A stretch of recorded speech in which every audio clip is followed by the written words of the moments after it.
Let's welcome in another Mark. Of course, this man has accomplished a hell of a lot more in the world of mixed martial arts, a true legend, first ever UFC heavyweight champion, Hall of Famer, beloved by his peers and fans alike. We're talking about the Hammer himself, Mark Coleman, joining us right now on the phone. Mark, how are you? Well, I'm doing okay, Ariel. How are you? Thank you for those kind words. Well, Mark, it is a pleasure to have you on the phone. It's a pleasure to have you on the show. Great to talk to you as always. I think a lot of fans just wondering right off the top before we get into everything, how are you feeling physically? How are you feeling on this Monday afternoon? Well, I thought you were going to ask me some fight questions. We could have talked about that later. You jumped right to my hip, huh? Well, people care about you, and that's a major reason why I think you're in the news. If you'd rather not talk about it. No, I have no problem. I appreciate it, Ariel. And I was going to ask you, what's the special occasion that you're bringing the old Hammer on your show? Because you are a top dog, from what I understand. Maybe I'm wrong. It's going to piss a lot of other reporters off. But yeah, you're probably wrong. You're doing well. Huh? But, yeah, you're doing well. And well, thank you for having me on the show. Basically, I don't want to jab on like I always do too good. I went in I got a hip replacement surgery 2 years ago. It felt great, but some things went wrong down the line. It popped out 5-6 times. After that, I did the Ultimate Fighter show, tough, and it was fine there, and that was a great experience. But when I got back home, basically, it was just popping out, once a freaking week, and that's I don't like pain. You know what I mean? My job when I went out there fighting them, my goal was not to get hit the other guy. But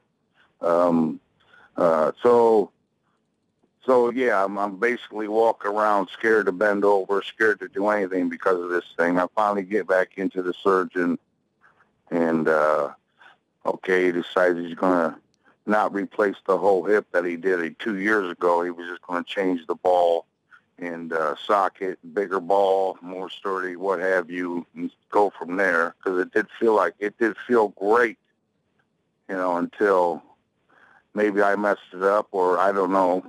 But it felt great, and I was out there doing wrestling. I don't know if that was a smart saying. I don't think that was surgeon's directions. But so anyways, so it's not a simple procedure, but for this guy, a simple procedure. He's not taking the whole hip out. Everything looked good. He's just going to put a ball and socket back in there, a different one. When he cut me open, basically he saw a big old mess of some sort of staph infection or whatever, and it was everywhere. So change of plans. He had to. He does 6 guys in a row, so he's got it all scheduled out. He planned me for about 45-minute procedure, and all of a sudden he's got to take that whole hip out because it's just loaded with infection, and put a temporary one in. And now the temporary one I have right now is it's just made to help heal and get rid of this infection because. I've known about infections for a long time. I mean, my buddy Kevin Randleman, I didn't understand it, but now I do. What he went through over the years, it's just unbelievable because, yes, and so now they got a temporary hip in there, and basically supposed to lay in the bed, and I got a few exercises I can do. The hip's not made for walking, so I can't walk it and repair it and build it up. But hopefully, I just had a nurse leave today. But my girlfriend Tina has been helping me. I got 3 times a day. I got to shoot some powerful antibiotics in my arm. I got a pick in the arm, and I just got to hope that right now it shows that the antibiotic is working, and my levels are going down. So I need to get rid of this infection so he can go back in there and put me in a new hip that I can rehab, rebuild, and hopefully just get back to a relatively normal life, because there's a lot of people out there with hip replacements that are doing great. But right. I had some complications, and maybe I don't blame nobody, but nobody knows how long that infection was in there. I mean, it could have been in there since the day I had the surgery, but it just didn't really show too many signs of an infection, and there was no, the scar, this and that. It was swelled up a little bit, but it wasn't red. The pain didn't set in, and they actually tested me to before he did this last surgery. He tested me to see if potentially there is an infection in there. It showed up negative, but I guess it showed up negative because my levels were so high it didn't even register or whatever. So he cut me open and changed of plans.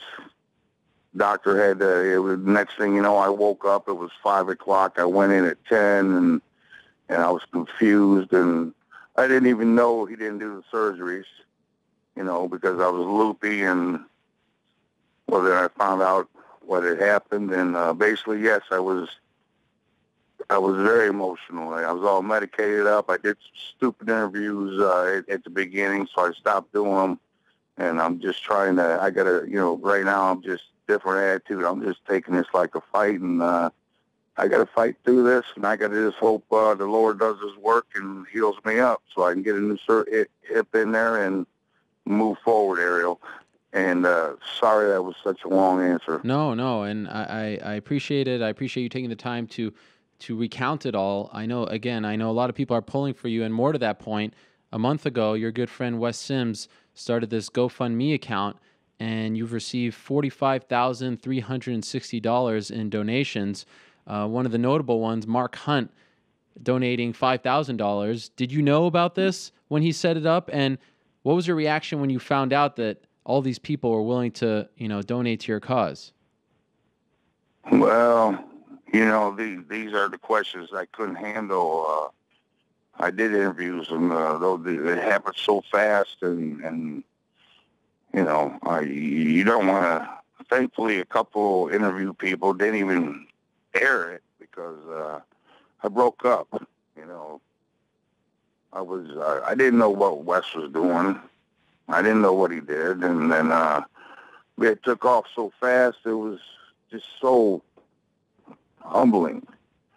I don't know how else to describe it. I was just so overwhelmed, and I don't want to single out anybody, but Mark Hunt, man, I love the guy. I met him probably about 4 or 5 times in Japan, and just always happy, smiley. And back then he had a nice big belly. That's why he was happy and smiley. But he still, he still would knock you out. But I'm not going to single him out. Sure, of course. Everyone deserves it.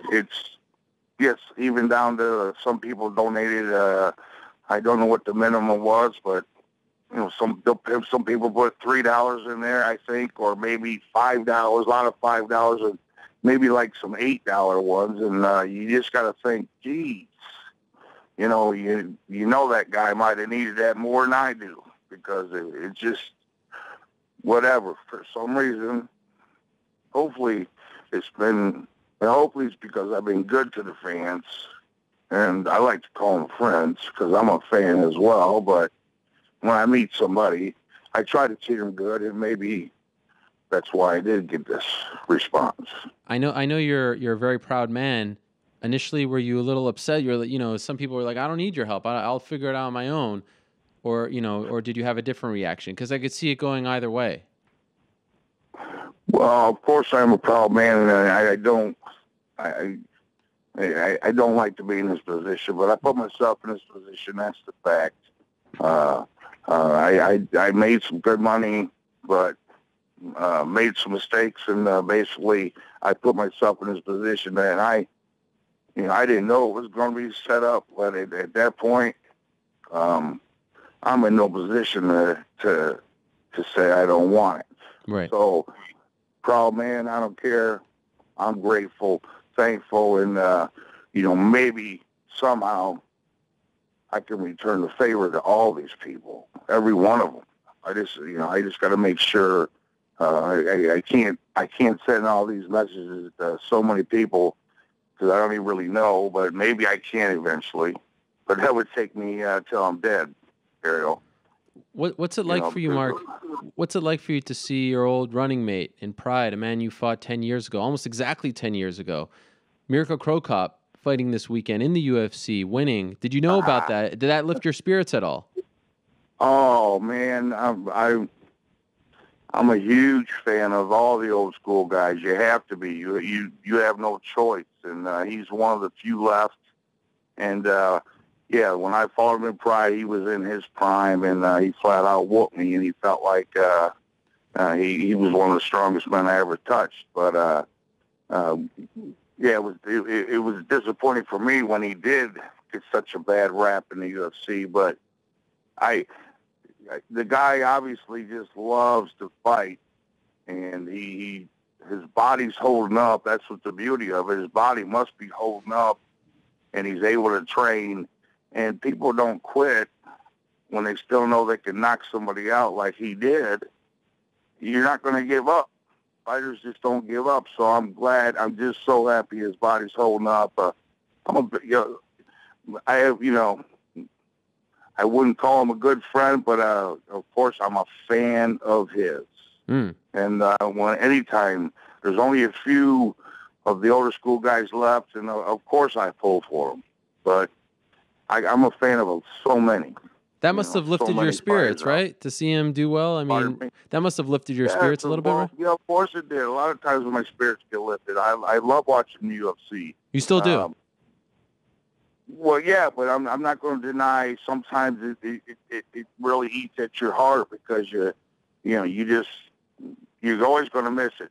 I do. I'm not speaking for every fighter, but I think 95% of us wish we were 10 years younger and could be in there doing it again. But yes, I watch it, and wow, these guys are amazing. Can you imagine me going a 5-minute rounder? That wouldn't be a pretty sight. But one time I did do it. I went 24 with Volchanchin over there in Japan, 24 straight. So I could have pulled it off back in the day. But these guys go 5-minute rounds, and at the end of the fight, if there isn't a finish, they're hardly even breathing. Obviously, we're talking about little guys. Sure. The upperweights are, of course, breathing. It's usually probably over. But these guys are just such incredible athletes. And, I've always backed wrestling, so I might as well throw it on here now.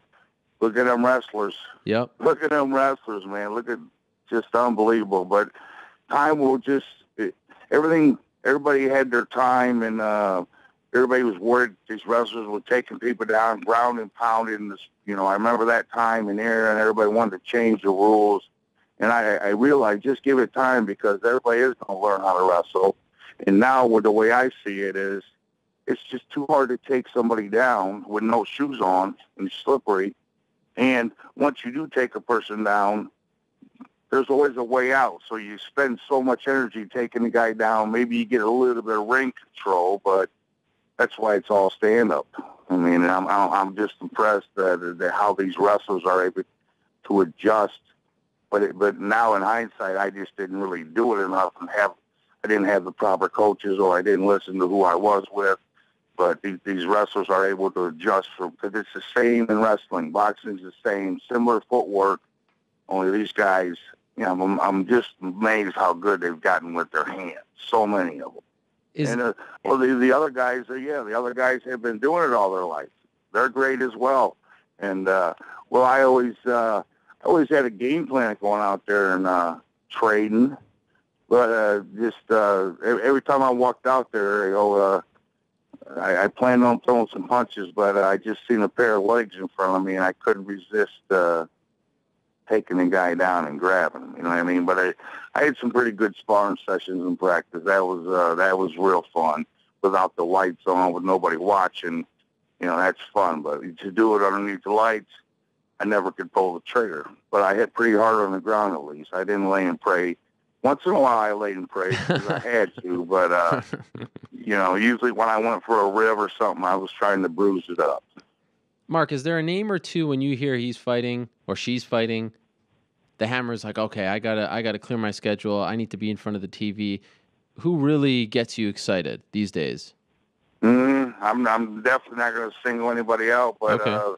there's just so many that, and I'm not going to deny I do like the main events. Sure. I do like watching the main events, and these guys are putting together some great cards, and well, most of them I would most likely be in front of, would like to be in front of a TV watching, but there's always, I'm not going to single anybody out, but I tell you what, me and Matt Brown have become pretty good friends here. He's in Columbus. We've done a little podcast together, and Yep. but yes, I love him to death. Matt Brown, and I think he's fighting Diaz coming up here. Is that Yep. official? Yeah, he's fighting Nate Diaz July 11th in Las Yeah, Vegas. dude, that just, I can't wait for that. I mean, that's so interesting to me, and to me, damn, he's got to beat Nate Diaz. Guy coming up, come on, Matt Brown's going to win this one. He just got, that is one hell of a load. They're all loaded, but that weight class is so stacked, in my opinion. I understand that you recently caught up with your old friend Gary Goodridge. He came to see you, and if that's true, I think I saw a picture of you two together. How's he doing?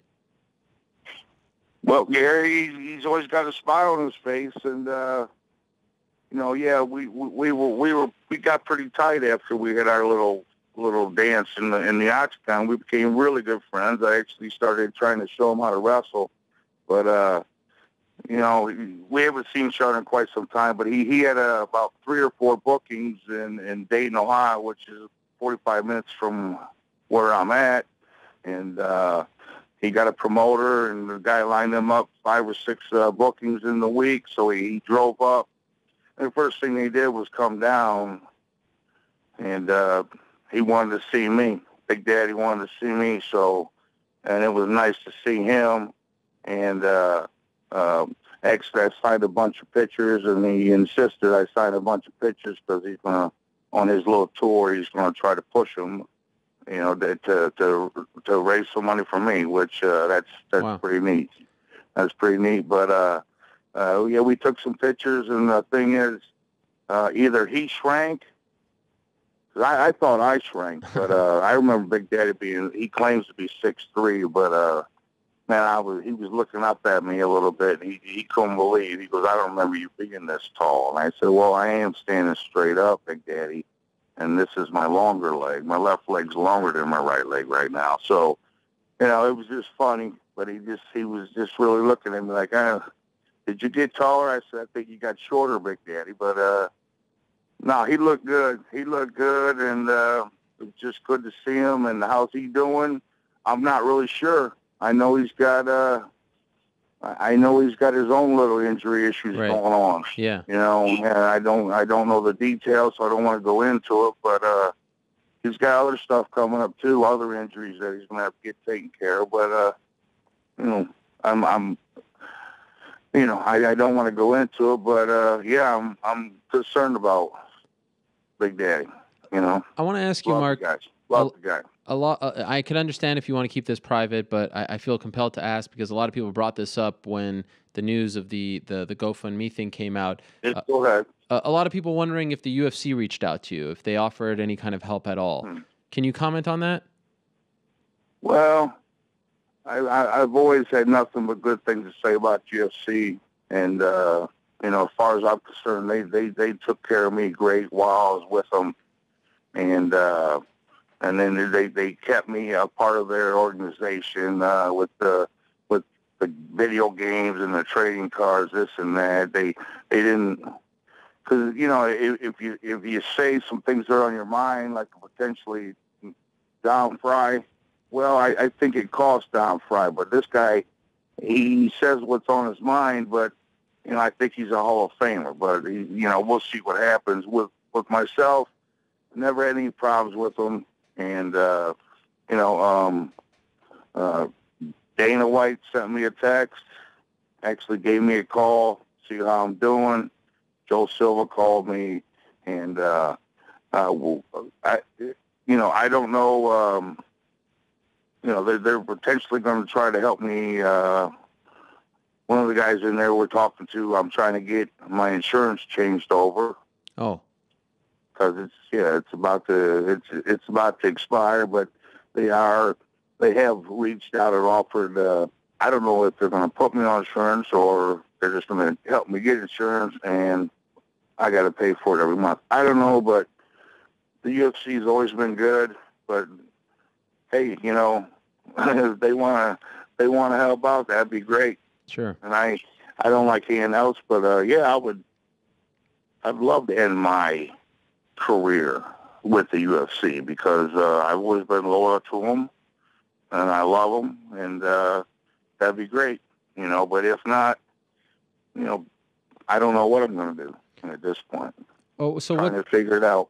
What's the timeline now? You have to wait to see if the infection goes down, and then you'll go in for the surgery to fix that hip. Is that what you're looking at? Do you have any idea when you might be able to do that so that you can start feeling better and get back on those 2 feet of yours?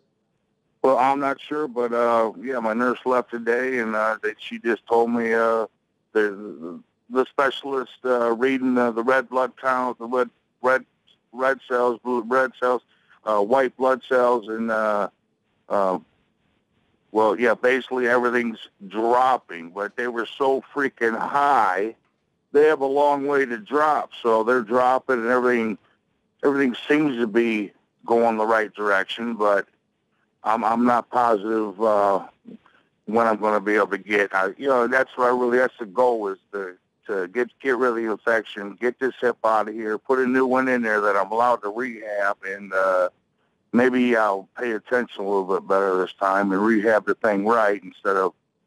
I kind of took wrestling as I thought that was rehabbing my leg, but really it might have been beating it up. But it sure was fun, I tell you that. I felt young again at that Tough show. Yeah. That was one of the coolest things I ever did. But probably not the smartest thing, but no, hopefully, I don't know when they're going to clear me. But right now, basically, this hip ain't made for walking.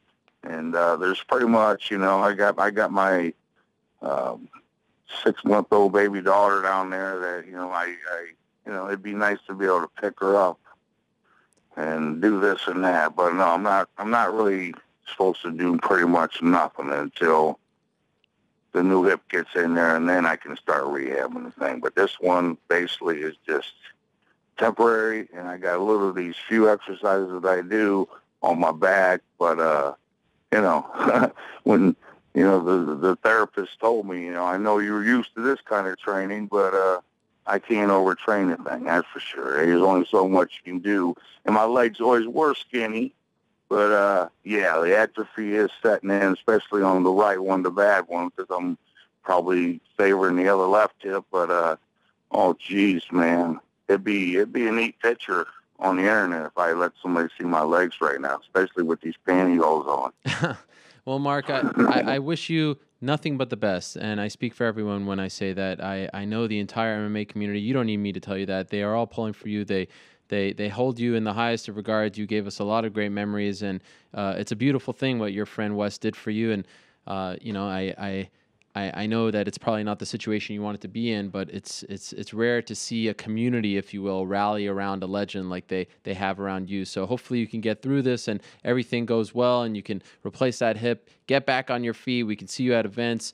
Love and life being a big part of this sport, because you're a huge part of the sport, a huge part of the history of the sport. The sport wouldn't be where it is without you, without the hammer. So thank you for everything. Thank you for coming on to talk about it. And I look forward to talking to you very soon in better spirits with more happy things to discuss.